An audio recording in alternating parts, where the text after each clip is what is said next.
आज हम पढ़ेंगे कक्षा 9 में चैप्टर नंबर 2 से बहुपद। बहुपद में एक्सरसाइज 2.1 में क्वेश्चन नंबर 4 है। उसमें पूछा गया है कि निम्नलिखित बहुपदों में से प्रत्येक बहुपद की घात ज्ञात कीजिए। यहाँ पे हमको डिग्री ऑफ द पॉलिनोमियल निकालना है। तो अब क्वेश्चन नंबर 2 का फर्स्ट दिया है, इसमें दिया 5x³ plus 4x² plus 7x।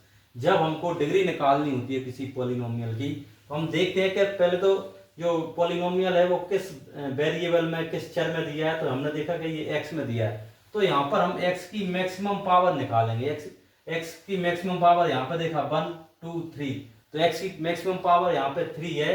तो इसकी बहुपद की घात कितनी हो जाएगी? बहुपद की घात सेकंड है 4 माइनस बाय स्क्वायर। अब इसमें देखेंगे यहाँ पे सिर्फ बाय में दिया है पॉलिनोमियल, तो यहाँ बाय की हाईएस्ट पावर कितनी है 2, तो इसमें बहुपद की घात कितनी हो जाएगी? बहुपद की घात बराबर 2। Degree of the polynomial is equal to 2। अब थर्ड है 5t माइनस √7। जैसे लास्ट में हमने पढ़ा था कि हम सबसे पहले ये देखेंगे किसी भी एक्सप्रेशन या व्यंजक में कि कोई भी जो वेरिएबल है वो अंडर रूट साइन में नहीं होना चाहिए। तो यहाँ पे हमने देखा कि ये 7 अंडर रूट में, तो इससे हमको कोई दिक्कत नहीं है, लेकिन वेरिएबल जो है वो उस पर अंडर रूट नहीं है, तो हम इससे टी पर कोई पावर नहीं है, तो ये कितनी 1 हो जाएगी। और यहाँ पे ये पॉलिनोमियल हो जाएगा, पॉलिनोमियल है तो इसकी बहुपद की घात बराबर 1। बस हमको यही ध्यान रखना कि अगर ये अंडर रूट में या अपॉन में आता है वेरिएबल तो वो पॉलिनोमियल नहीं होगा। अब लास्ट वाला देखा हमने, ये दिया है सिर्फ 3। अब 3 में हमने देखा कि कोई वेरिएबल नहीं है, लेकिन वेरिएबल नहीं होता है तो उस कंडीशन में हम क्या करते हैं कि इसके साथ में कोई भी वेरिएबल लेंगे और उस पर पावर कितनी लगा देंगे? 0। तो 3 × x⁴ तो यहाँ पे x पर पावर 0 है तो बहुपद की घात कितनी हो जाएगी? 0। बहुपद की घात बराबर 0। Degree of the polynomial is equal to 0 हो जाएगी यहाँ पे, है ना। नेक्स्ट क्वेश्चन है क्वेश्चन नंबर 5। बताइए कि निम्नलिखित बहुपदों में से कौन कौन बहुपद रैखिक हैं, द्विघाती हैं और त्रिघाती हैं। इसमें हमसे पूछा गया है कि पॉलिनोमियल में कौन से लीनियर हैं, कौन से क्वाड्रेटिक पॉलिनोमियल हैं और कौन से क्यूबिक पॉलिनोमियल हैं। अब फर्स्ट दिया है इसका x² प्लस x, तो इसके लिए हमको सबसे पहले इसकी डिग्री पे जाना होगा। तो हम देखेंगे कि इसकी डिग्री, तो डिग्री कैसे निकलती? जो मैक्सिमम पावर होती है, तो हमने देखा ये हाईएस्ट पावर कितनी है इसकी 2, तो इसकी घात कितनी हो जाएगी? बहुपद की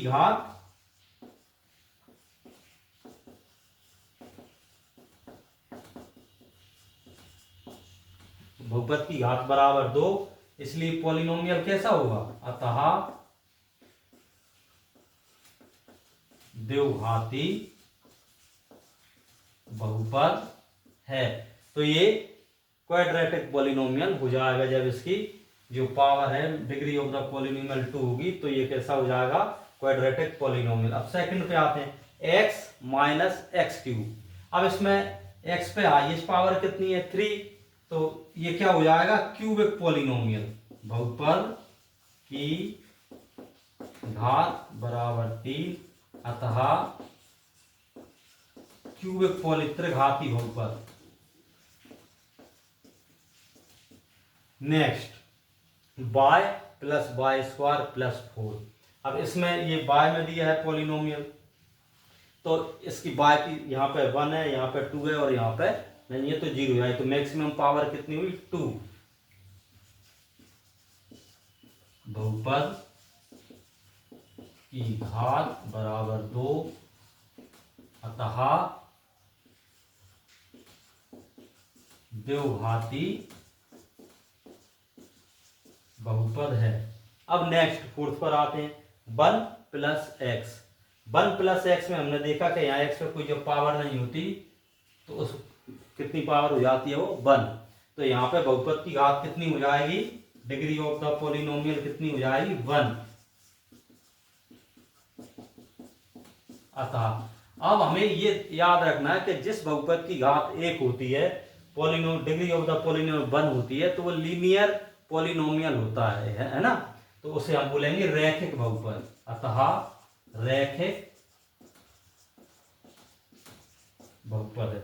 अब ये 3t है तो ये टी में दिया है पॉलिनोमियल, तो इसकी घात कितनी हो जाएगी, बहुपद की घात बराबर 1, और ये भी कैसा हो जाएगा, रैखिक बहुपद या लीनियर पॉलिनोमियल हो जाएगा। नेक्स्ट टी स्क्वायर, जब टी पे ये सिर्फ इसमें क्या है मोनोमियल टाइप का पॉलिनोमियल है ये, लेकिन टी पे कितना है स्क्वायर है, तो टी बहुपद की घात कितनी हो जाएगी, इसमें 2 हो जाएगी, और ये भी क्या हो जाएगा, द्विघाती बहुपद क्वाड्रेटिक पॉलिनोमियल। भले ही इसमें टी स्क्वायर अकेला है तब भी ये कौन सा हो जाएगा, क्वाड्रेटिक पॉलिनोमियल, क्योंकि वेरिएबल पर पावर देखते हैं हम, इसके टर्म से हमें कोई लेना देना नहीं होता कि कितनी टर्म है उसमें।